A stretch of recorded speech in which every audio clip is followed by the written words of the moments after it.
Okay, so moving on to question number 3 now. Why is it important for teachers to facilitate and build social relationships among their students?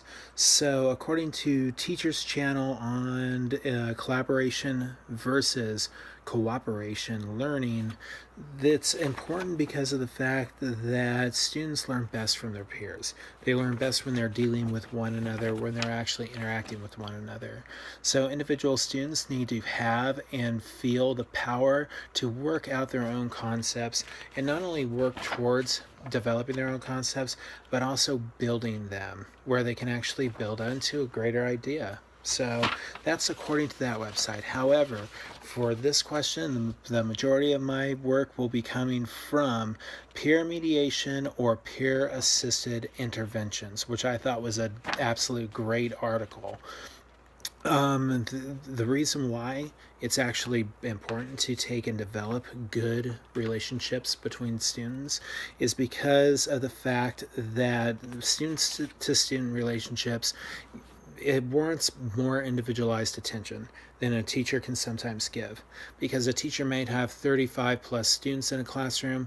Students can interact with one another and have it tailored individually, or that interaction tailored individually to meet their own needs. So that's one reason why. Students also get immediate feedback from each other if that's what they're doing is taking in coordinating or collaborating, and that's obviously not something that a teacher can always do because of the fact that when the teacher is helping out all the other kids, you might have somebody that's taking and having this great idea, but they can't actually submit it to the teacher because the teacher's preoccupied. Also, another thing is that it reinforces the norms of a classroom, and it takes in it like it makes maintenance better because of reinforcing these norms. So if you have students interacting or building social relationships, you'll have honest, like, very good modeling as to what's expected from classwork behavior from at least a few of the students. And then the other students are going to pick up on this and they're going to take and go with it as well, hopefully. So it reinforces the norms of a classroom because kids are sometimes monkey see, monkey do. And if there's people acting well, getting reinforcements because of that good behavior, other kids are going to win in that too. Another thing is that it also improves academics. This is more a result of students or building the social relationship, are the improved academics that the students have. Also, another thing is, well, to take and go on the previous, students respond better to their peers rather than to other adults because adults are authority figures to students.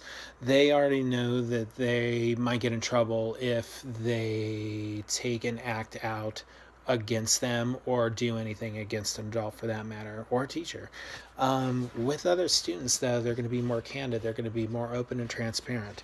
So building that relationship is also going to take and make them better students in the sense that there's no fear of repercussions.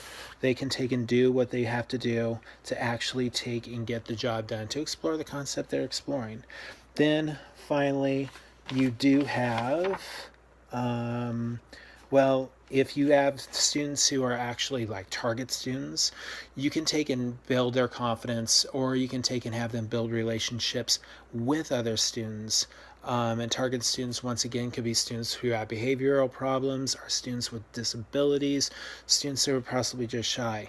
If you actually take and have good behavior modeled for these students, they're going to want to take and do better themselves. And when they start to do better themselves and you start to have that like interaction and you get reinforcements from good behavioral methods or systems, what you're going to do is have those kids build their confidence. So the more confidence that those kids can build, the better, which is one of the reasons why building relationships is very good amongst their students. Our students, we're able to have them have candid relationships with one another, relationships that they sometimes can't have with teachers or adults. So question 4 will be coming up. See you then.